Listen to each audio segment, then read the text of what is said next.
We are live. How about you, everybody? Welcome into the Auburn Live Call-In Show. I'm your host, Jeffrey Lee, Senior Recruiting Editor for Auburn Live on 3. Dadgummit. Today is Sunday, October the 20th, 2024. We are almost 24 hours after Auburn falls to Mizzou, 21-17. Auburn had a 2-touchdown lead in the second half, blew it, and fell to the mighty Tigers from Mizzou, 21-17. We're going to talk about all of that tonight. We're going to get to the phone line, 701-779-9585. We're going to take your questions. We're going to listen to your comments, and I say we because Mr. Cole Pinkston and Mr. Allenhead are here with me. How about you, fellas? How about you? Yeah, you? Are you waving those cars by you in the left-hand lane there, Jeffrey Lee? Yeah. Fellas, first of all, this is, y'all have it. You can't see it, but I want you to look real close to me.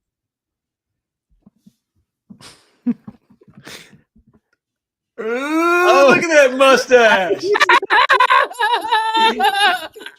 You know what, Jeffrey? Have you been working on that for like a couple weeks? Yes. Okay. Oh. I think I noticed it in the last time you were on. I think I noticed you starting it right there. I had like a week old. It was time for me to shave, and I just buzzed it. But I left it as a joke, and I went in there to Jessica, and I was thinking she was going to say, "Get it off." She was like, "Kind of like it." Oh, okay. The stash is coming back. Johnny Knox 07. We're going to need a meme of Magnum PI with Jeffrey's face on. There it is. That's what I was looking for. Magnum PI. Yes. So I have a hunting buddy, Caleb Schofield. We can't shave until we kill us a buck, and as of 6/29, let me check. He had shot one. Oh, nice blood. So maybe he'll get to shave his first. He kind of looks like his name should be what's his name? Chester. That's what he looks like his name should be. Driving that van with free candy written on the side. Join me, kiddos. Yes. Oh man, fellas, thoughts on the game yesterday? Hold on. Speaking of Jessica, nice little what do you call it?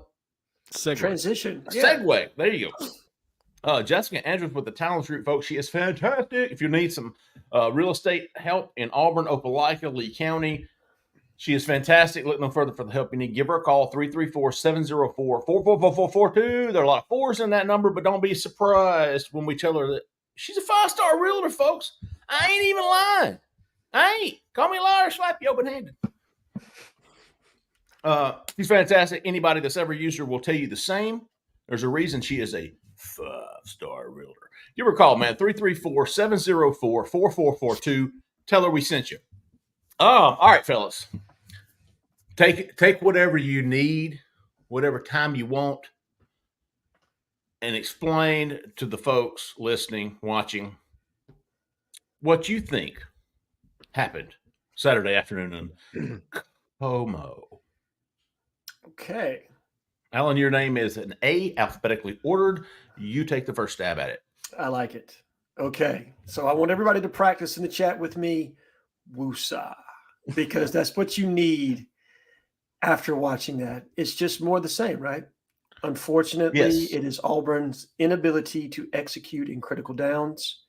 Situational football plagues this team. And it's just, eventually you are what your record says you are. I don't think there's anyone on this panel that believes that this is a 2-5 football team, but at what point do you look in the mirror and say, we're just not very good right now? And I think that's where Auburn lives, right? Absolutely. It's unfortunate because this is a regression from year one. You would have, I think probably most of the frustration from the fan base comes from the fact that year one is typically that building block, right? You expect regression in year one because it is a transition to a new staff, a new culture, new players. But year two is supposed to be tangible proof moving forward that things are on the right track. And that has been anything but that this season. And so it's frustrating for people to cover and to talk about on podcasts. It's frustrating for fans and gut-wrenching at points when you feel like you're finally in position to get a victory, and then you do just enough to lose it in the end. And so I can't even imagine what it's like for the people that have invested their money from an NIL standpoint and not necessarily receiving the ROI, particularly those people that probably don't have a lot of money to give in the first place. And that $19 a month is maybe more than they should be getting. So it's frustrating all the way around. I don't, this isn't the standard for which Auburn football should be played. I don't think the coaching staff would fault me for saying that. How do we get out of this cycle? I don't know.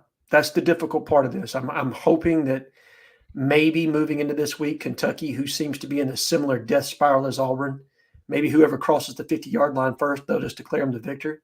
I'm not exactly sure. But I don't know, man. I'm not left with a lot of answers. But, Cole, I will render my time to you with this. Yeah, I think one of the most unfortunate things about it is when Auburn went up 17-3 or 6, I think it was 17-3, right? Mm-hmm. Yeah. There was not, maybe.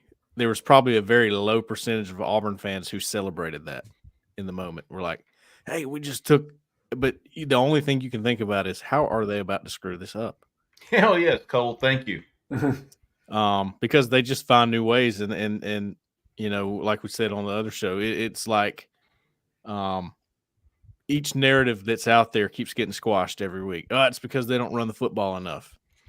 Or they don't give it to Jarquez Hunter enough. Well, he got 5 more carries than his average in this game. And it was his what was that, Alan? I was going to say, and it was his worst performance per carry. Yeah, it was. And I think it was the offensive line's worst performance. Oh, my gosh. So couple all that, put all that together, you have a defense that did what I thought. I thought that was the range. They could keep Missouri to was 21. Just like 31 was the number for Georgia. That seemed like the range, and they did it. And once again, it's the offense that can't find a way to do it. And why? We're fervently trying to figure out why, but it's not easy. And I don't know. I don't really know what the answer is at this point. So that's where we're at right now. Cole, both of you said things that ding, ding, ding. At no point during that game yesterday that I think Auburn was going to win. At no point. At no point. And it was just like, how are they going to screw this up? How are they? It was 4th down, make a stop on Missouri's drive. I said, there's no way they're going to make this play. They didn't. There's no way they're going to do this. They didn't. The offense had two different times. I think they pinned them on at the one, the punt Chapman did. Defense held. They got the ball back, 3 and out. I think they actually went backwards. I think it was, that possession, I think it was Auburn's last offensive possession before they punted it down to the 5, the next to last or whatever. Before, this is what Alan, you said they're just not good they're just not a good football team. That's the bottom line. They're just not very good. And the problem with that for me is they're not even good at doing the things that they're supposed to do. You're whiffing at blocks, you're whiffing at tackles, you're missing open receivers, you're missing wide open passes, you're dropping balls, you're making penalties. It's a terrible football game to watch. It's not good football. It's bad football. Fundamentals, technique, Percy Lewis's first opening snap of the game. I could have done a better job of getting in the way of that defensive end. That was embarrassing. Robert Lewis, embarrassing. And listen, I'm just pointing these out because these were the obvious. But tackles, Keontae Scott, it's the basic fundamentals, and that they can't even do right. You can't catch the football. It's the little things that you can't even do right that makes me believe, you know what? This is a bad football team. Yeah. The other unfortunate part that I thought about while you were saying that, Jeffrey, is not only did Auburn fans know Auburn wasn't going to win that game, I don't know if the Auburn players and staff knew it too, but they certainly didn't have confidence they were going to win it at that point. Cole, you just hit the point I was about to get into. And they celebrated the touchdown. They celebrated going up big. They were excited about it. But as soon as they got back on the field, they found a way to lose. They start tightening up. They're worried about it. They can't, oh my gosh, can we hold on to this lead? Mhm. That's just, it's not going to win football games at Auburn, man. It ain't the way Auburn's set up. It's just not. Auburn's never been that team. They've always been the scrappy team that gives you trouble, that you don't want to see on your schedule, right? And I don't care how much football changes, that's never going to change. That's what Auburn is. They're a team searching for confidence, and you can see it at various points in the game. And those critical downs, like we talked about, there is so much confidence that could have been gained. Robert Lewis just hauls in that touchdown pass. It is crazy how momentum swings and shifts in this game, right? And if Auburn could just have one of those go down, I think it would make a world's worth of difference for them to be able to feel that victory once and say, okay, we can do this. But when it doesn't happen, it feels like things start to spiral and they press. And then, like Jeffrey talked about, the fundamentals are lacking. It just looks undisciplined at times. Very.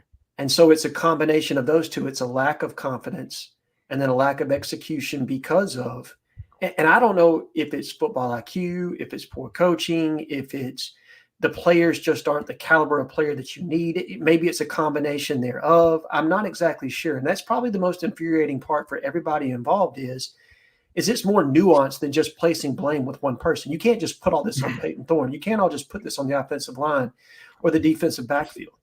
Like, it's not just one part that if I just fix this, Auburn would be better. And that's what Cole talked about with narratives, right? Like, there have been a series of narratives that have been cast. Think about the turnover narrative. Yeah. Man, Auburn does well, they haven't turned the ball over. No, the fumble yesterday. Yeah, one fumble, but you still won the turnover margin, right? Yep. Surprisingly, for the first time maybe this year. Yes, I think that's probably right. I don't know that.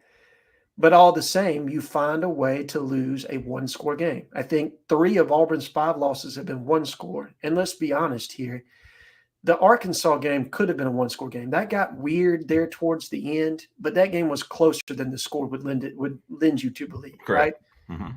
So every one of games, Auburn has been played well enough to stay in the game, but at the critical moment, they found a way to lose it. And I can't think of another team that's been this way in my memory.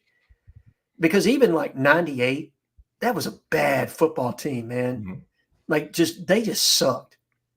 it was bad to watch. You know what I mean? Or what was Chiswick's last year, 2012? Those kids just quit. They were talented, but they didn't have a quarterback. And so most of that team just quit. It's bad football. It is. It's just bad football right now. I don't think the talent level on this team is that bad. But again, at the end of the day, you got to look yourself in the mirror and say, you know what? We're 2-5, man. We can't say we're good. I think the talent level is good enough for Auburn to be 5-2. 4-3, 5-2. Yeah, I agree. I really do. All right, let's get to the phone lines. We're gonna we got a lot of callers, so we got a special guest coming in, but we want to try to limit the callers, man. Let's rapid fire these calls, man. Y'all try to keep it as quick as possible. Get those rants out of the way. Let us know how you feel. Go on, brush your shoulder off. That's what we're here for. Yeah, limiting everybody to one question, one statement, one question, 60 seconds max. So just get them, Zach. 9384. You're live. Who are we talking to? Where are you calling from? How about you, fellas? How about you? Hey, this is John from San Antonio. Hey, what's up, Antonio? By the way, for those lists, I'm sorry, John. Your time doesn't start until I finish. But for those wondering, Kevin from Wilmer is out of town. He's with his sister. They've got a fall festival tonight. I think Wanda might be joining us soon. Kevin says, let me be head coach. We will go all the way every season. Just give me a shot. He is at the fall festival. So, John from San Antonio, lead us off, big dog. Your time begins now. Yeah, I was a little surprised I beat Kevin from Wilmer. Like, whoa. Don't get used to it, big dog. Listen, I was watching the show earlier. Cole and Alan and Hope were talking. You guys commented about the bye week. And when I watched the press conference last Monday after the bye week, Hugh came on and said, we had a strengthening on Monday. we had a real physical practice on Tuesday, and we had a soft practice on Wednesday, and we let everybody off for fall break. And I'm thinking, man, this team is 2-4. Now, I'm not saying they have to bust ass every day, but man, you got, as you said, Jeff, you got to focus on the little things. Well, that's what the off week is supposed to do. Go back to basics. Yes. And I feel like that he's kind of soft on this team. I mean, come on. He mentioned after the Georgia game, he said, we got to learn how to coach this team harder. And that's a direct quote. Mm-hmm. And so I'm thinking, okay, he's gonna get some fire in his belly, and they take I think 4 days off, maybe five if you include the Monday strength and conditioning. They really need to go back to the basics and do the fundamentals, man. And I just thought, wow, in the real world, you don't take a holiday off if you're failing, I'll be honest with you. When I heard him say it, I don't want to say I cringed, but I almost was like, oh my gosh, what is the backlash about to be for this? And somehow it slipped right through until now. I thought it was interesting. I expected a little more practice out of the bye week. I don't know. It's a very fair question, in my opinion. I did so after our show, I spoke to someone who would know, and I was told that the players had to be back in town Saturday evening or Sunday morning. So maybe it wasn't as much of a gap of time as what I initially anticipated. But all the same, I'm with you, Cole. I would have thought 3 physical days, Tuesday, Wednesday, Thursday, you're out there on the practice field getting better at what we do, who we are, being a more efficient football team and fundamentally sound. I don't even think you're really necessarily practicing for the next opponent, right? Because you're just trying to get better in the bye week, sure, independently at who you are. Monday, they should have been well into film study, and I don't know that they weren't, but there was a large gap there where they had 3 to 4 days off to recharge the batteries, and maybe it was more than that. I'm not exactly sure, but I'll say it for you, Cole. I cringed when I heard him say it in the press conference. I thought to myself, this is about to go over like a wet blanket. Because, you know what I mean? That's what I thought. I mean, here's the issue. Maybe there are other coaching staffs in college football that are doing this right now, right? I don't know. What I know is that when you lose, people have all kinds of questions about the way you coach a football team. And when you win, the water could never be calmer. They don't care. They don't care. It's a scoreboard business. I hate to rip off a line from Neil McCready, but he's right. It is a scoreboard business. And at the end of the day, either you win or you lose. And at this point, Auburn has not won enough football games to not be questioned about what exactly is transpiring within the program. And I think one thing we can confirm about Hugh Freeze is that he is eat up with recruiting. It's on his mind 24/7. That's the biggest thing to him, is having a roster that matches those of the top programs in the country. And when in this day and age, when you're doing that, you're worried about losing your players. And I think that's it could play into it, is all I'm saying. I'm not really afraid to say that. Our special guest here. Yeah, let's bring him on. Oh, yes. Get him in here. What's going on, guys? What's going on, guys? Here he is. How about you? Hey, I only have a few minutes. You guys, when you cover a championship level program, you got a lot of demands on your time. Right. Oh yeah, for sure. And then also, I wanted to say I didn't know about the passing of J-Head. So I just wanted to give my condolences. I hope they had a nice service at least. R.I.P. Big Dog. They did. And in fact, Nation or how did they drop his ashes over the Pacific Ocean? What was the? Well, actually, it was the Atlantic, and Jeffrey has even started a jar in my honor. So for every time he messes up and calls me J-Head on the show, he's got to put $1 in there. $24. Yeah, it's at $24. Yeah. Listen, I've been watching y'all's show, and I'm on y'all's board all the time. I love covering Auburn. It was a complete joy. I mean, the Auburn fans couldn't have been any nicer. And they're kind of where Florida fans were not that long ago. So keep the faith. It's always darkest before dawn. That's true. Your worst fears are never really realized. That's also true. They're not that far away. They're not that far away. Cole and I talk every day, and again, y'all are the experts, not me, but it just from somebody watching from afar, it feels like sometimes you kind of lose that winning gene. You just forget how to win. Right. Yes. It's just as simple as that. It's right there. I just feel like once they win one of these big games coming up, there could be a tidal wave. Like more could come. I wouldn't count them out of any game remaining on their schedule. So I would just tell the Auburn fans, keep the faith. It's going to happen. It may happen this week. It may happen down the road, but it's going to happen. I like it. That definitely brings a different mood to this podcast. I'll say I that. like it, Keith. Definitely. Keith Niebuhr, positivity on the platform.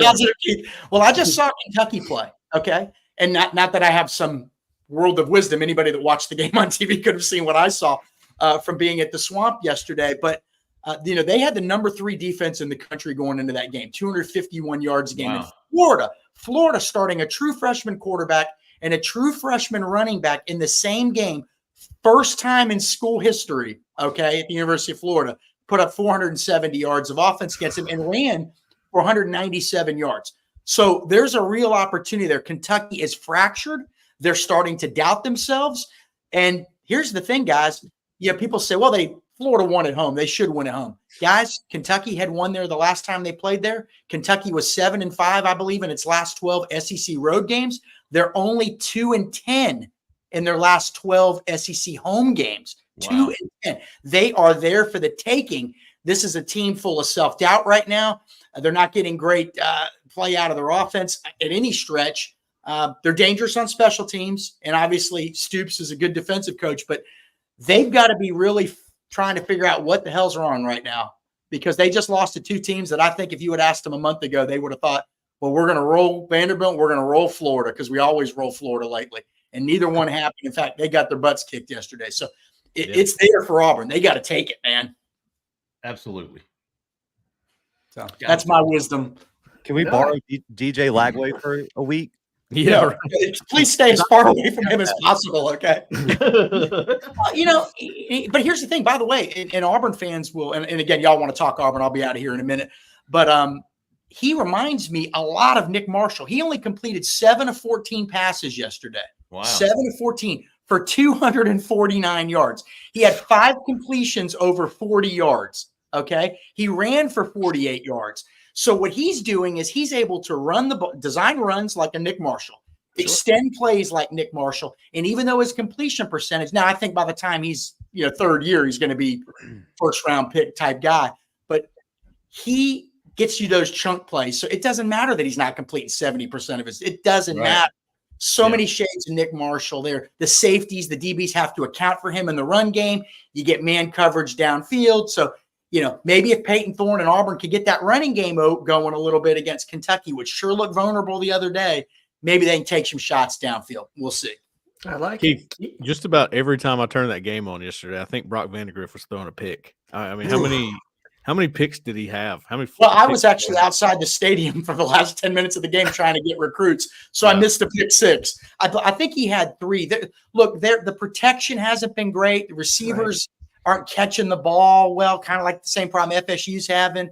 And their offense is, I believe, going to that game may have been the worst offense in the SEC in yards wise, and I don't think they got 300 yards yesterday. So, and again, that's a Florida defense that A&M ran for 310 on. The Mississippi State ran for 250 yards on. Totally different defense. But again, I think that they're wounded and they're going to come up with a good game plan and all that. But Auburn just needs to keep that edge, man. The second Auburn loses the edge, you got problems. They keep playing with this edge. Somebody's going to make a play, but somebody's got to make a play. Yeah, but Kentucky's really not. And they're just trying to figure out who they are, and they're not very good at home. The Vanderbilt loss 2 weeks ago was at home. All right. Right. But now they did play Georgia tough, but that's a little bit one of those. Remember how Vanderbilt used to always play Auburn tough? Sure. Kentucky always plays Georgia tough for whatever reason, and so that one you kind of don't necessarily look at that one. South Carolina blew them out. Florida blew them out. Vanderbilt beat them up there. But who's going to make a play for Auburn, guys? You tell me. Well, I mean, Well, it's been Keandre Lambert-Smith, but they didn't get him involved at all yesterday. they bracketed him a pretty good bit. When I went back and looked at it, Cole, I felt like it was just kind of set up. They decided to take him away and Yeah. roll coverage to that side of the field and leave everybody else pretty much one-on-one or play zone over the top. So it'll be interesting to see if one of the young receivers can Cam Coleman emerge and have more than one catch and one touchdown in this next game. More than one target. Right. Yeah, more than right. one target. You know, How's Auburn been in the red zone? Not great. Okay. Kentucky, Florida was 7-7 in the red zone against Kentucky yesterday. Wow. So again, there's some statistics from that game yesterday that should give Auburn fans some real hope here. So In maybe fact, Kentucky plays worse than Auburn. I mean, There's- Keith, we were talking about this, dude. Auburn's just not doing anything right now. They can't Yeah. even kick a 32-yard field goal. I was about to Well- say that Auburn missed a field goal in the red zone after getting it there on a pretty good drive. So, Yeah, it's just one of those things. I mean, guys, but again, you look no further than the team I cover. Look, I was on your board. They were sympathizing with me 4 weeks ago. Sending, they look like a different damn team, guys. I was going to say, give us a pulse check on Billy Napier, Keith. He's still got some work to do. Let's be honest. Their next 4 games, they got a week off for again. Let's keep it Auburn, but the next 4 games in Jacksonville versus Georgia. You know, Georgia's going to give them their best. Then they go to Texas the next week. Then they host LSU the next week. Then they host Ole Miss the next week. Then they go to FSU the next week. And as bad as FSU is, you just never know. But again, they were a different team. So again, somebody had to make a play. Something had to happen. They actually got a week off, went to Mississippi State, played a really good game out there. And it's been a different team ever since. So maybe this road trip, maybe getting away from Jordan-Hare Stadium again. I know they were just at Missouri, but Kentucky, it probably isn't going to be. I don't think it's going to be your typical Kentucky crowd. If you go to their board, they're jumping off the bandwagon pretty fast. Yeah. So, yeah. you know, I don't know. They're going to have to run the ball, though. That's the key to everything, I think. They were already questioning Mark Stoops before the season, too, I believe, right, Alan? Well, yeah, the A&M situation there where he took the job and then came back to Kentucky didn't really sit well, I think, with the Kentucky fan base, much less some of probably their big boosters and donors there. And now you haven't played up to expectation. I think most thought Kentucky would win 7-8 ball games. This would be a typical Mark Stoops type season. And to this point, it hasn't been that. And the offense, as Keith pointed out, the offensive line has been really bad. And that was a staple for them for a while, particularly underneath Mark Schleman before he passed, or Charlemagne, I'm sorry, before he passed. And it just hasn't been the same since. It's really not the same physical front. Now, the defensive line is good for Kentucky. I will say that. That is the one thing that they have in their favor. They have a very physical front on the defensive line there. So that'll be tough for Auburn's O-line. But Keith's right. If we can find a way to run the ball on the edges, I think if you get out on the edge a little bit, they're susceptible there. That's something that Jeremiah Cobb was featured in that role this time last week. Maybe you can break a couple of explosive runs, and there you have it. And if you can just get that one, like Keith talked about, just one win, it makes everything else seem much more doable, much more tangible or in reach. And it would create some of that much-needed confidence that this team sorely lacks. And Keith, do you remember Brock Vandegrift camping in Auburn? I do. I thought that he should have gone to Auburn. I thought there was a log jam at Georgia. And, I saw some people leaving the stadium last night with Vandegrift jerseys on, and I couldn't quite tell if it was his dad or not. And I'm just thinking, oh boy. He's got family up there in Woodland, and they were all big Auburn fans. His mom went to Auburn, right? Wasn't that I think so. I believe so, yes. Look, it's there. Look, I've hijacked this enough. I want to get going. Plus, I've got to travel agent. I'm getting my playoff reservations and all that stuff. Oh, right on.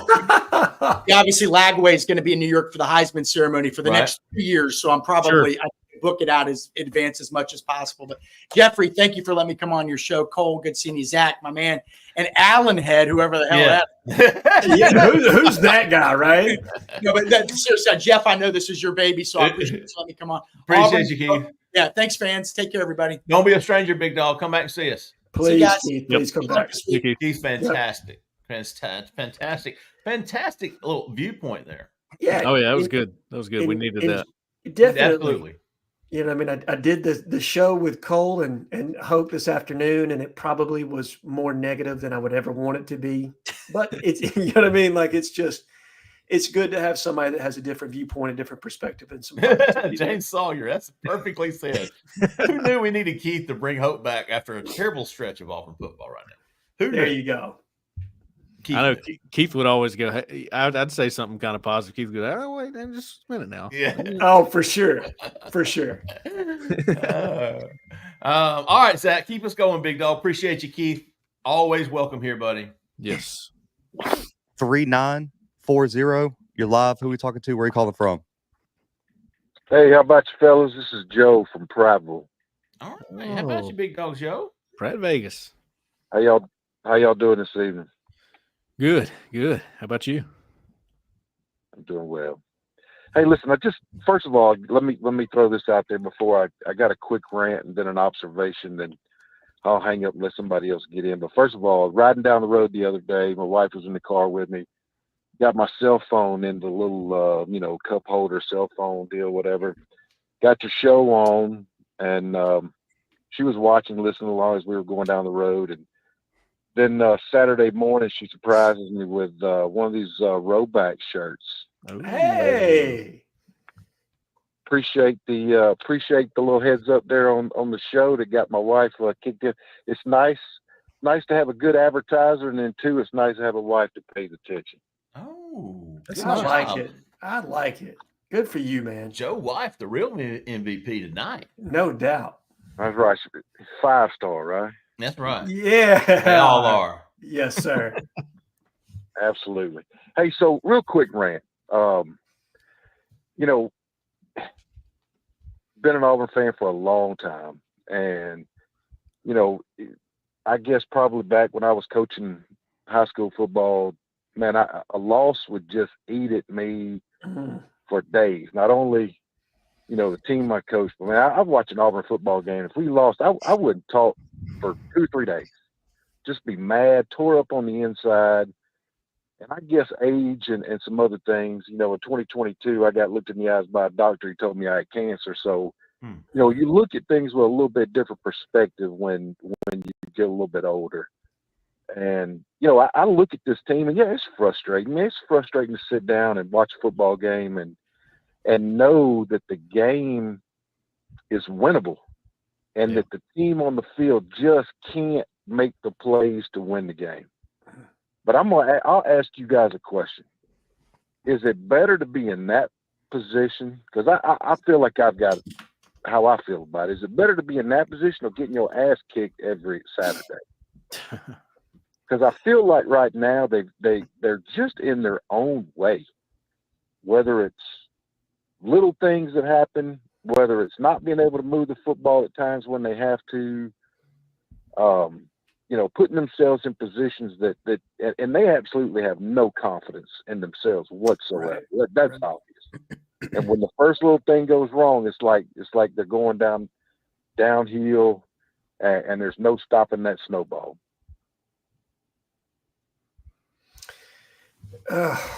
Is it better to get blown out, or is it better to play close games? That is a tough. Is there a correct answer to that? I don't know. What's more defeating? It's probably subjective to the person, right? Sure. Because there could be a person that's like, hey, man, we just don't have it. And so it's not on the coaching, right? Like, we just don't have the talent on this team. We're not SEC ready. I think that might even be easier for people to pin that on Harsin, right? Because then you could say, hey, this jackass left us with absolutely nothing. And so you can place the blame there. But when you're close in this way and you can just feel like if we could just get one, that it would start that windfall that Keith talked about, and you just can't seem to get there, then it makes you think it's something else. Is it within our coaching staff? Is it something that is correctable that we're just not doing? And you can't so cleanly place that blame like you would if the talent discrepancy were such that it was lending itself to everything being a blowout. But I do agree. I do agree that we are close. I mean, everything has been a one-score game for the most part, with the exception of Georgia, who is the supremely talented team. Sure. Of course, it's better to be close than it is to get blown out. It's just from the fans' perspective. He's asking, which one is less miserable? And I don't know. Honestly, the answer to that question I will say in year 2 of a really promising, of a promising tenure. I mean, you would call Hugh Freeze's tenure so far very promising because of the recruiting that's being done. I mean, that's the reason, Harsin was fired after this amount of games, I believe, right, for Auburn. Yeah, well, maybe it's one more. All right. Well, there was no. Really? There was nothing that looked good in that tenure. Nothing. Their record was a little bit better, but fans were not excited to see that continue. This was how long Harsin was here? Yeah. Wow. After the Arkansas so game, much longer. It felt like longer. Yeah, it was after the Arkansas game in year 2. So. Yes, dude, because Kendall Briles got off in that game. Yeah, that might be the worst Auburn game in recent memory for me. But the point is, in year 2, it's almost more annoying that they're that close. You'd almost rather them get blown out, and then you'd be like, okay, good, we can move on. And we can move on from this tenure and go find something else. But there's still a little bit of hope that it could be really good because of the players coming in, and you see what the young guys are doing, and it's like, oh man, it's just, dang it. Would you please just get over the hump? Like, what in the world? I'm going to put this in Jeffrey Lee terms. Watching Auburn football right now is death by 1,000 paper cuts. If you were getting blown out every game, that's point blank. Just take me out of my misery, right? Yeah, I'm going hunting. Yeah, I'm out. You know what I mean? Right. All right, Zach, keep us going. We're going to try to nail some down here. We're going to knock some out here. Good stuff, Joe. Appreciate you. 9911. You're live. Who are we talking to? Where are you calling from? Kevin from Wimmer, Alabama. Get fucked up, Kevin! We thought you were not going to make it, big dog, but here you are. We had the game. We had the game won yesterday. Yep. We did. What'd he say? He said we had the game won. Oh, yeah, for sure. And Cam Coleman had one. I thought they would at least go back to him. I understand that the time it takes to throw that pass probably didn't come easy. That's true. No, it did not. He had a great pocket on that play. I think they could use Walker White next game. You ready to turn the page, Kevin? Yeah. I hear you. I think that's a pretty popular opinion amongst Auburn fans. If your ceiling at this point is what, Alan? Your win total ceiling. Ceiling, 7 wins yesterday. That's your ceiling. Yeah. And that's beating Alabama on the road. Correct. And A&M at home. I think we can go 8-5. Hold on, is that 6? Are there 5 games left? You can't listen. You can't. He's going to the bowl game. Well, yeah, Kevin's counting it. You go 7-5, win the bowl game. You're 8-5. That's right. Kevin's winning out, man. I would love to see. You can't knock Kevin down, man. No. How about Alvin Henderson broke that record? 1,000 points scored. He broke 1,000 in his career. How about that? Yeah. Think about how many touchdowns that is. Fairview High School is 7-0 now. Oh, Fairview High School, home to. There was a recruit from there, was there not? At one time, that was committed to Auburn. No, I'm thinking of Fairfield. Yeah, you're thinking of Fairfield, and that was Jacoby Reggie Albert. Sharp. Oh, okay. Rex Sharp and the Rex Sharp. You're right. And they were coached by Jim Vakakis. Yes, that's right. That's back in. That was when I first started following recruiting. There was also a defensive lineman from there, a defensive tackle.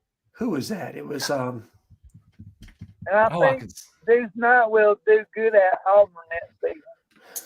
I hope so. 167 touchdowns goal. Hey, Allen has Cole, what's the status on Amaya Alford? Name offer. Yeah.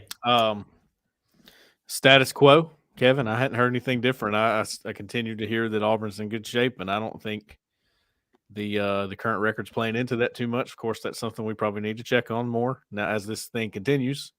Yeah. But Connis Miller. No, he's from Jackson Olin, wasn't he? Yes. Wow. He transferred to Jackson We State got with Sam- Dion. We got Sam Turner. Yeah, that wasn't him. EJ would know. Sam Turner. I like Sam Turner, Kevin. Hey, Jeffrey Lee, my birthday is a week from Tuesday, but we're celebrating it on Friday night. Whereabouts you gonna be at? Where you gonna be?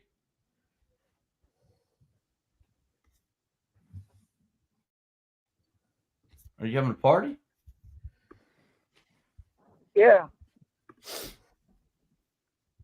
Where are you having it? I'll talk to you later, War Eagle. I guess I'm not invited. I was going to say Jeffrey was hunting for an invite right there, but that mustache got him disinvited. Yeah, right. I don't think I want you at it. Kevin heard me go, well, what time is the party? He's like, all right, War Eagle, All I'll right, talk well. to you later. Yeah, That'll do it for me tonight. he hit him with the old manager from Major League. I got another guy lying about some white walls. I'll get back to you later. Oh, War Eagle, Kevin. Connis was not Rex Sharp. Maybe I'm thinking of Yeah, Connis was at Jackson Olin. No, Rex Sharp was that linebacker back in the day at Fairfield. You're right, man. Fairfield, but was there? Got who somebody was in before the Connis? somebody in the comments said that Rex Sharp was their high school linebacker coach at Jackson Olin. Okay, maybe that would make sense because if he played for Fakakis at Fairfield, that makes sense. Before Connis, there was somebody ahead of Connis that was really good. Yeah, TD Moultrie at Jackson. There you go. That's what I'm thinking of. That's That's the linebacker deep Yeah. line. They also were Vakakis. Yes, But I think that was Tim. I think that was the son. Yeah. you're Tim. right. It was Tim. Jim You're was right. the Fairfield. Tim was the JO, and Tim is now at Spain Park. All of our He all of our is. Jackson Olin listeners are just banging the keyboard right now. frustrating. Would y'all please get to it? Like that is, you know. JO, home of David Palmer. Sure is. The Deuce. I feel like we've talked about him before in this same conversation. I He have a little deja was vu. it? His number at Alabama was 2.0. Also his BAL. That was the joke when I was in school, dude. 0.2 or whatever it was. 0.2, not 2.0. Yeah. All right, keep us going, Zach. 5960. You're live. Who we talking to? Where you calling from? What's going on, fellas? Hey, there he is. Oh, up? Edward. Man, I can't do nothing with no 60 seconds, man. Can I buy a little extra minute, man? I'll send you my Say Venmo. Lee. I don't know, man. You have to talk Come to here, Zach. He's doing all the All timer. the little intel I done gave you for 2 years, man. Let me. I ain't gonna be long. Go for it, Edward. Go for it. It's just like a marriage, man. Auburn and Hugh, we married. It's for better or for worse. That's true. And right now, we in the worst, man. We in the worst right now. Now, I said this year that it was a chance for, Hugh to press that little button and turn his seat warmer on his seat. I've been saying that all year. But the Hugh said, it will hold my beer. He pulled his pan down and he want to stick his ass over the fire. I don't want to see him go, but what we're doing right now is not good enough. He needs some help, man. 15.8 points per game is what you averaging in your 5 losses. Need some help on the offensive side of the ball. And I think about Coach Orgeron going out finding hot shot Joe Brady. Yeah. He's been loyal to his guy that been with him for a while. But maybe your staff on the offensive side of the ball ain't where it needs to be.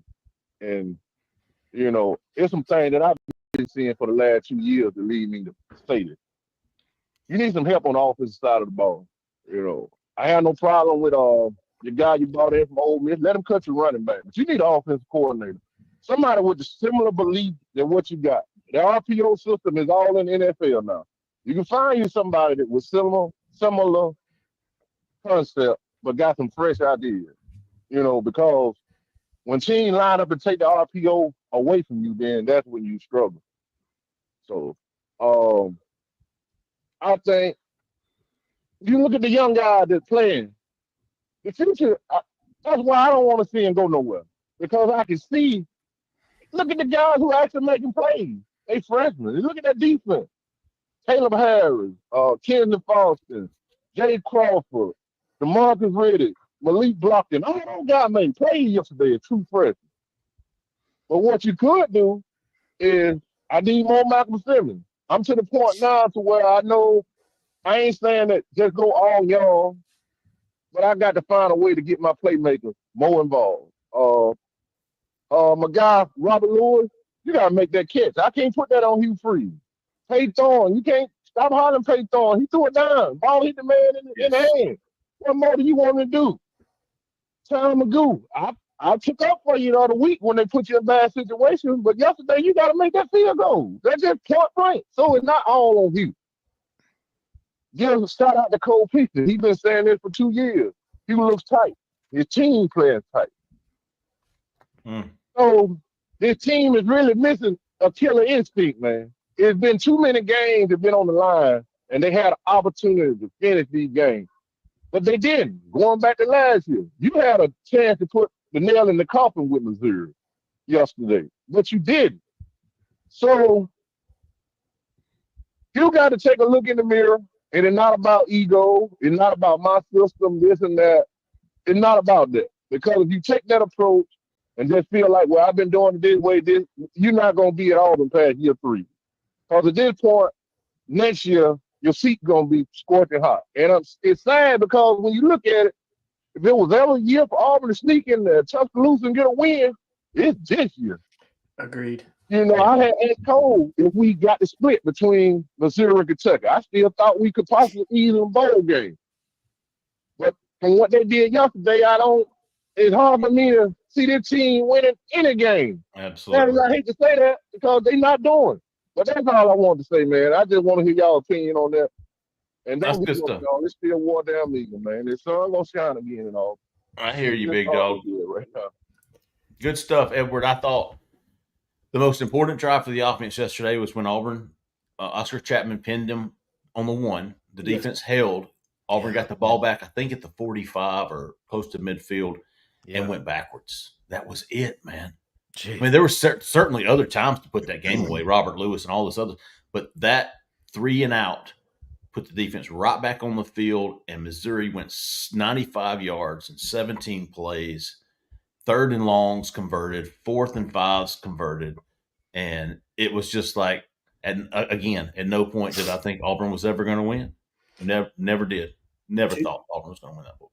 To your point, Jeffrey, it feels like to me that public perception affected Hugh in the play calling on that series that you're talking about, because I believe we ran the ball on 1st, 2nd, and 3rd down trying to grind clock. You were across the 50. To me, you had a chance to put your foot on their throat, and I would have run the same vertical shot play to Cam Coleman that you scored on. Preach, brother, preach. You know what I mean? And just take my shot. You know what? I got the next 2 downs to run the football, right? But they're not expecting a vertical shot play on 1st down when they know that you've got it and you're going to try to run time. And I feel like that would have been there. But again, look, I'm second guessing him because he was unsuccessful with what he tried to do. Right. You know, we know there were bad play calls because they didn't work. Exactly. But I understood where he was coming from. He got murdered in the by public opinion in the Oklahoma game for not running clock. Well, he decided, by God, I'm not going to do that a second time. I think he went full house backfield 2 times in a row and got stuffed both times. But to me, the shot play was there. You were across the 50. There was no danger. Like, you knew at worst case, you were going to be able to punt it and pin them one more time. Yeah, at worst case, they pick you off and you're deep in their own territory. Exactly. It's just like a punt anyway. Mm-hmm. So that was the time. And Cole talked about this, about him coaching tight. I felt like that was not Hugh Freeze in his bag, feeling it as a play caller. That was him. Okay, what can I do to manage this game right now? I cannot give this game away. I think my defense is playing okay. Yeah, they'll hold them. And then the defense, unfortunately, they sack Brady Cook, get him in a 3rd and 17. They give up 13 yards. And then you just knew. You knew on 4th and 5 They were going to get a No one-on-one matchup with Luther Burden, and he absolutely roasted Keontae Scott on that play. The thing that worries me moving forward, Alan, is as we've said, you find out what a play caller leans on and trusts the most when their back is against the wall. Correct. And in such a strange turn of events, when Auburn goes up that much and has that much of a cushion of a lead, it's almost like his back was against the wall. Yeah. That's not right. That's backwards. You shouldn't be that way. I don't know how to explain it. I don't have an answer for it. I just know and I haven't completed the second half of film study, so I don't want to just pin it on them that they didn't go aggressive, because I think they did some things. But it's like Edward said it the best. They don't have a killer instinct at all. I used a coach said this to me one time, and it stuck with me. It stuck with me all these years. Our defensive line coach, Coach Harrison, shout out to him, man. He had it in my head. He said, "You ever seen Friday the 13th?" I was like, "Yeah." He goes, Jason Voorhees just won't stop coming. He don't ever stop, man. He ain't ever going to stop. You can't kill him. And it stuck in my head to this day. And I used that in reference in my final thoughts the other day. This is not a Jason Voorhees-like team. They don't keep coming. They're not scrappy. They don't fight like that. I think the effort's okay. I'm not really taking a shot at that. It's just people ask, well, why can't they win? Why are they not winning?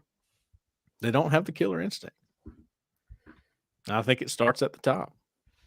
Because I'm sorry, but he kind of, the sideline report after the first quarter, he kind of Eeyores things sometimes.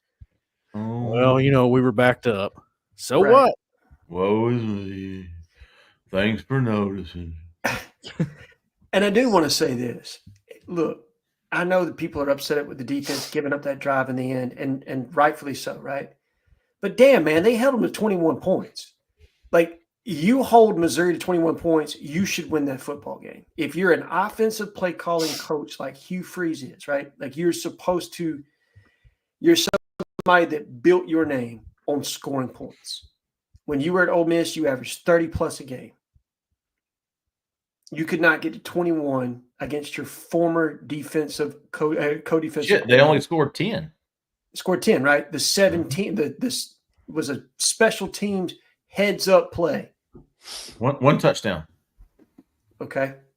One touchdown. Although Robert Lewis should have been 2. I mean, yes. And again, that was one, Cole, where I felt like they schemed it up too stuck on their throat. Like they had that one. Yeah. But again, you've said it, margin of error is not big for this team. And so when you miss on that opportunity, they're just not, either they're not talented enough or they're not disciplined enough, or I don't know what it is, that they just can't create another opportunity for themselves. Man, somebody posted. Go ahead, Cole. One more thing, and we'll move on to the next caller. But finally getting to watch some football yesterday, watching Nico whatever. Right? Yeah. Watching him. All right. He's got, he's not perfect. Okay. He makes big plays, but he misses some deep balls every once in a while. And the one thing I wanted to study is what's his reaction to that, right? When he misses a deep ball. He goes, I'll get another one in a couple plays. Right. I'll get another one in a couple plays. Or next drive, we'll get another shot. I don't think Peyton Thorne believes that. I think when he throws and overthrows a deep ball, he almost like, that was my chance. Yeah. That was it. Because they don't keep going back to it. Not like that against A&M. They don't. The last 2 games, Auburn has not put any pressure on the opposing secondary at all.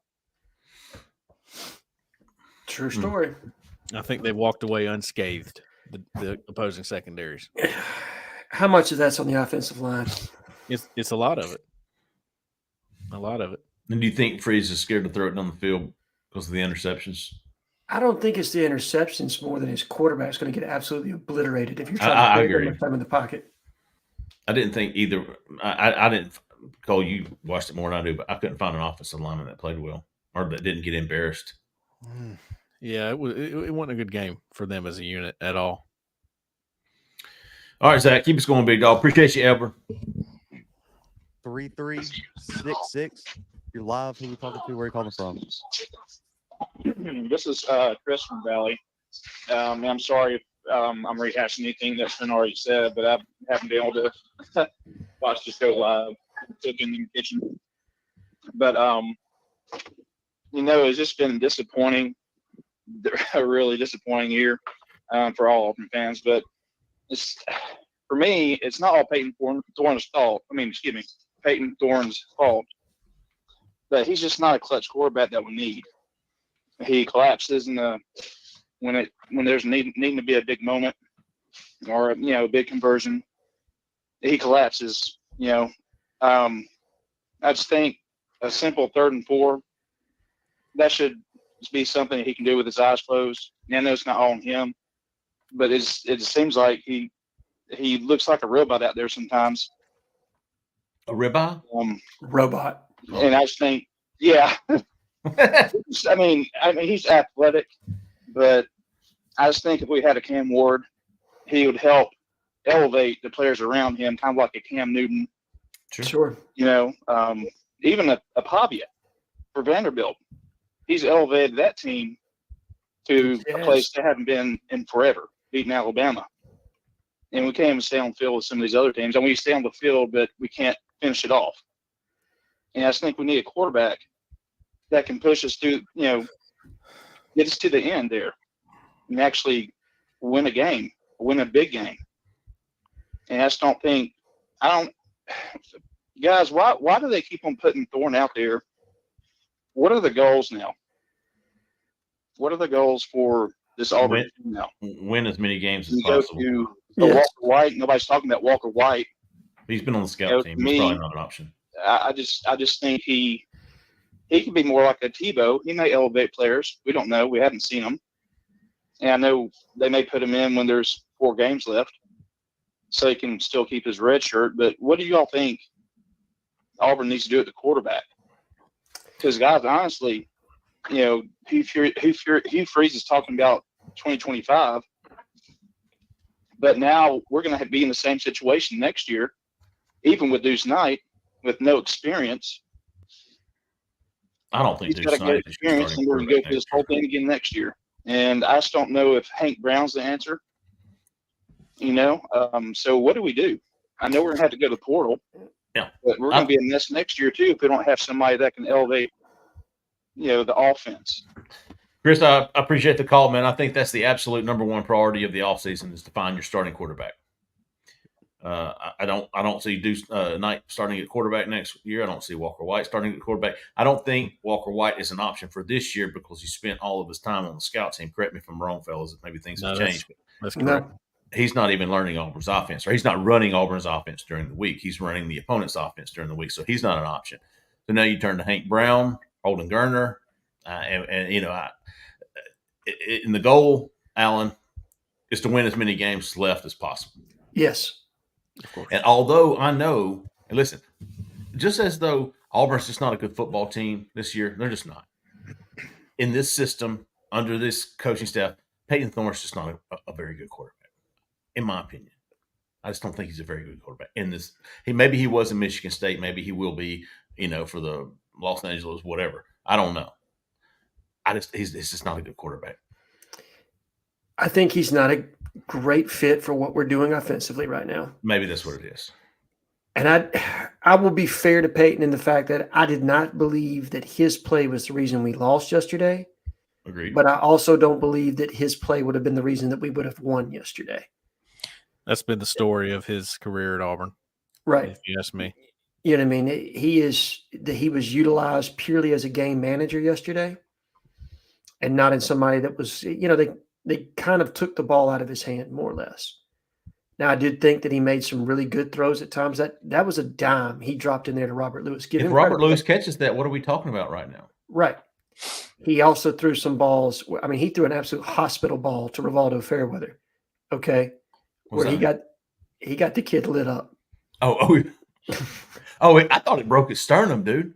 I think everybody did it initially. And then Cuz got up and ran off. Yeah. Oh, well, I thought you was hurt. No, you've That's what I you've call ever a gotten hospital hit, ball. Okay. if you ever gotten hit right in the diaphragm, there is nothing you can do to get air into your body. It's not going to Yeah. happen. And you have to just keep fighting. Do you remember when you get the air knocked out of you back in the old days? They would Ah, grab, yes. grab your belt and pick your Yes, waist up or dude. Yes. Oh, God bless R.I.P. Mike Waters, because he absolutely did that to me. Like lift me up with that old man strength. But he had another one where they had a tight end screen set up to Rivaldo that would have been a big gainer, but Peyton kind of threw it off to the side into the dirt. Yep. And so again, it was just mixed results with him. There were some really good throws. There were some throws that you would have thought that he would have made, and for whatever reason, the execution just wasn't there. And then there were other times when he dropped back and he didn't even have 2 seconds to set his feet before he got absolutely drilled. So it's a combination of things. It's not all on Peyton as far as our passing game is concerned. There are other issues. Pass pro is one of those. Maybe it's lack of cohesion with the receivers, plays that are being called, timeliness of the offense of what's being called. I don't know all the reasons that go into it, but right now it's just not working for whatever the reason. The bottom line is that he's just not good enough to overcome all the problems that Auburn has. There you go. Yes. There you go. Perfectly said, Cole. It really doesn't go any further than that. That's the bottom Absolutely. line. He's just not. He's not elite enough to overcome all the other problems, and they got problems. Right. That's what I meant. That's what I was trying to say. Now here's the issue. This is what the caller was getting at. What are we doing about next year with our quarterback position? And my argument is that Hank Brown's not the answer, and that the quarterback of next year is not on your roster. I'm not saying you shouldn't develop Hank. I'm not saying that maybe potentially you should get another look at him. But I think doing it at Kentucky on the road is not the right way to do that. So I'm not ready to sell Hank Brown. I don't think we've seen enough personally. I think that, you go out there and you face some zone coverages you've never seen, you throw some picks, and maybe this is a guy that learns from it. I don't know. You need more film on him to see if he can learn from that.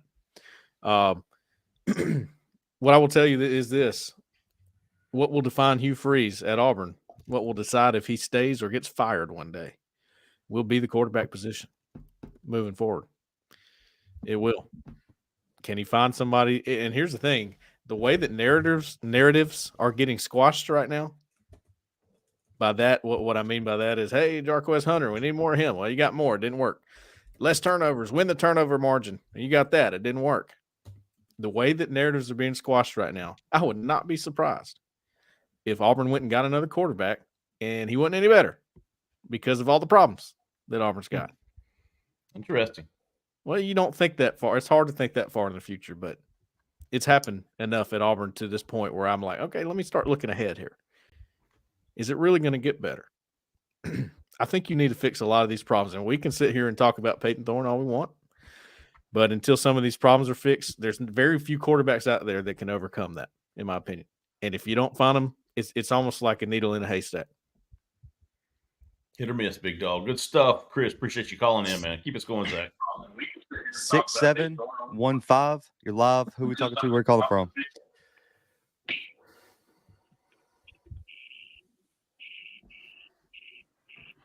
Hello. All right. 2015. You're live. Who we talking to? Where you calling from? Say again. 2015. You're live. Okay. You. This is What's your name? Hey, this is Neil again from Florosa, Panhandle, Florida. Panhandle. What's happening, Neil? Neil called in last week, Jeffrey.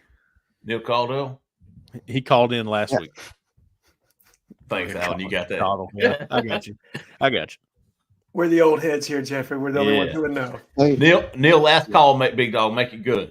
hey, I felt like the first play of the game for some reason, I wrote this on one of the YouTube programs or whatever. I said would either wind up calling a timeout or getting a penalty or taking a loss. And what happened? We took a sack. Exactly. From your transfer left tackle. It was a good call there, Neil. After a bye week.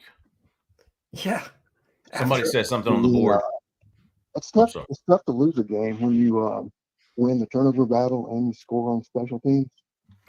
Very good point. Very good point. Right. Hey, fantastic. Great point. It is. I like Neil. He's straight to the point. And Straight to the point. He called the sack, and he said it's hard to lose a game when you get a special teams touchdown. And I think all those things are true. And win the turnover battle. Yes, and win the turnover battle. I like it. Good stuff. We got one more, Zach. Yeah, last caller. 5202. You're live. Who are we talking to? Where are you calling from? Hey guys, Darren down in Niceville. Darren. Oh, been back for about 2 hours and 9 minutes. 1,800 and something miles round trip. 4 days, 3 nights worth of hotel stay. Food, gas. Somebody said $19 a month. I did more than $19 a month for 12 months for one game. There you go. Yeah, it's first let me start with Tiger Walk. there probably wasn't, when you talk about fans spending that kind of money, okay, to go see your team as fans. Never played at Auburn. Again, my daughter had cancer, Pat died, all that. Y'all know that. Absolutely. Yep. These guys walk out the bus. They got beats on, earbuds. They're not even paying us attention. They're just walking right by us. I remember Tiger Walk being an interactive, high-fiving, fist pumping. I had maybe 3. Coach Freeze was the only coach that came by and high-fived us. Disappointing in that. Let me just start with that one because it was, we got up and got down there. It was cold. Tell y'all, it was cold, and we had to get up early, right? We had to get up at 6:30 in the morning to get that. We don't even know. We don't know about the stadium, the layout. They got construction going on. It's all that discombobulation, right? So we go down there, and that's the way they are. 3 or 4 of them, fist pump. Basically, they got headphones on. They ain't paying us no attention. Okay. We get through that, and again, probably 100, 150 fans, maybe. I mean, there's not a lot of us there, y'all. I'm sitting on the 50-yard line, 4 of us, and there was 3 Auburn fans, 1 row up behind us, and the rest is just Missouri. Jay Lee, exactly what I said. I looked at Logan sitting next to me, the young man that was from Missouri, and he's going to be at the Alabama game this weekend. Wished him well. Told him, hey, we'll mess this up. We will absolutely. I don't feel good with 11-point lead. I don't feel good. I don't, because that's who we are this year. That's right. That is who we are. I will say that you have no idea unless did any of y'all get to go? I'm sorry. Unfortunately, not. No. Okay. Unfortunately. Let me tell you, when Magoo missed that kick and Brady Cook came out on that field after going to the hospital having an MRI.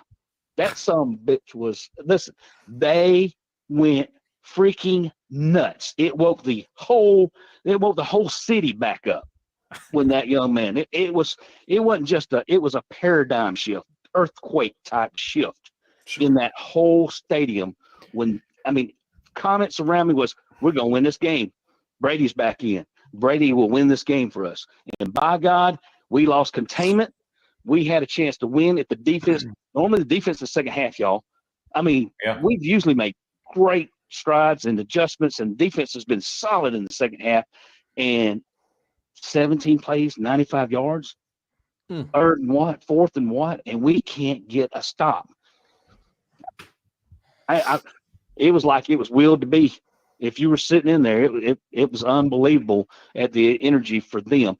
Before that, y'all, you could have heard crickets in Missouri Stadium. Auburn fans, there wasn't but 1,000 of us probably. I don't even know. I'm just making that up. But sure, you could hear us. And we were excited. But, man, just as soon as the kid missed the kick and their quarterback, their leader, right, what we don't have. Yeah. Okay? I'm going to tell you. Peyton Thorne is sitting back there shuffling his feet. He's. I'm gonna throw it. No, I'm not gonna throw it. I'm gonna run it. No, I'm gonna hand it off this time. And he just, y'all. First of all, Cole, you on fire tonight. You are talking some damn good stuff tonight. And I can't even tell you how many good points you made tonight. Can't even tell you. But thank you, we don't have that leader. and it's making a difference in the whole football team, because we don't have that guy, and it's that important that we have that guy. So just to tell y'all, after 1,800 something miles and getting that about an hour and a half ago, we pour our hearts into it. We absolutely are trying to will ourselves to a win this weekend, but I think we'll get better. I'm not a fire freeze guy. I don't think that's right. I think year 4 is his year to go to the Final 12. I think next year he's got to show 8, 9 wins at least and win a good bowl game against somebody. But I don't think this is a year, because, Alan, what you said earlier about different players, different coaches, new teammates, well, that's the same thing this year. New coaches, new players, new NIL, new people being transferred in. It's all the same song as last year. It's just year 2, but it's the same song and dance. And, y'all, we hired Hugh Freeze that, like Lane Kiffin, has done nothing. He has no championship trophies in his case. Nothing. DeBoer has a better resume than Hugh Freeze, but he's not any better coach right now, in my opinion. That's just my opinion. He's just got a lot better players. He's playing with Nick Saban's money. So that's what I had. It was longer than 60 seconds. Maybe it was a little bit of a rant, but I love the show, and thank y'all. And again, Cole, on fire, buddy. Y'all have a good weekend. Get a water bucket. Put him out, Darren. I'm telling you. Listen, Hey. I got to address what he said. I got to do it, because he hit the nail on the head on something that I've decided not to talk about, but I just don't care at this point. All right, listen, I played for a coach who cared about things that were just minute, that you would never think mattered, right? You would never think those things mattered. He gave us a speech every single time before the game. We had what's called the Hawk Walk. Okay. He said, if I find somebody with an earbud in, if I find somebody with their sunglasses on, if I find somebody not speaking to the crowd, you will not play for me today. And he always said that. And we were like, okay, yeah, got it. Somebody did it. He was our starting running back. He didn't play that day. Wow. And we got a ring at the end of that year. So it is amazing how the little things really do add up. I'm so glad you saw that, Darren. I see it every Saturday when I stand there at Tiger Walk. And I just want to almost, that's like, dude, those are the little things you got to do right if you want to win. It's really not rocket science or rocket surgery, as you say, Alan. Yes, rocket surgery. It's not. Just get the little things right, man. Because that's what it all is when it boils down to it. Auburn does not do the little things right. And Darren saw it at Tiger Walk. I'm not afraid to say it. I also think winning, nobody gives a shit if you got earbuds in or not. Correct. When you start losing, they go, oh, yeah, of course. Of course. Take those earbuds out, man. Acknowledge me. But I think what Cole's saying is the culture part of it. There's not the accountability that there should be. That if you're not doing a small thing like that, what are the other things? Oh, yeah, for sure. Within the building that you're not doing. And I don't want to get on a rant. It's not just an Auburn problem, okay? It's across the board, because what if you do and the guy leaves you and that was the guy you were counting on? I can understand that. It's a lot easier said than done for me sitting right here and not actually doing it out there and coaching. But, hey, you better remember something, okay? You might lose one guy or 2 or 3 guys by turning the heat up on them a little bit. But it's just like we say on the board, Jeffrey, sometimes it's better for business. That's a close, strong. That's a strong close, Cole. Darren, fantastic call to wrap it up. Hey, I'm going to tell you something. We had some really good calls, some really good points, some really good rants, really good questions tonight. Yeah. What? No, I keep thinking about Edward talking about Hugh Freeze putting his ass straight over the fire. You know what I mean? That's a good quote. I like that. We're all a little fired up. It's all right. Yeah. Yeah, man. Yeah. Believe it or not, these are the easy shows. Like, yeah, really. I know. Really. Yeah. It's a lot easier to just bitch. You know? Bitching comes easy for everybody for some reason. It does. Yeah. All right. We're going to wrap it up, man. A fantastic show. John from San Antonio got us started tonight. Joe from Prattville. Kevin from Wilmer coming in on his fall festival night. Got a birthday coming up. He maybe he'll send me an invite. Edward from Selma. How about Chris from Valley? Neil and Darren, and of course, Mr. Keith Niebuhr. Yes. Fantastic call. Yeah. Fantastic call tonight.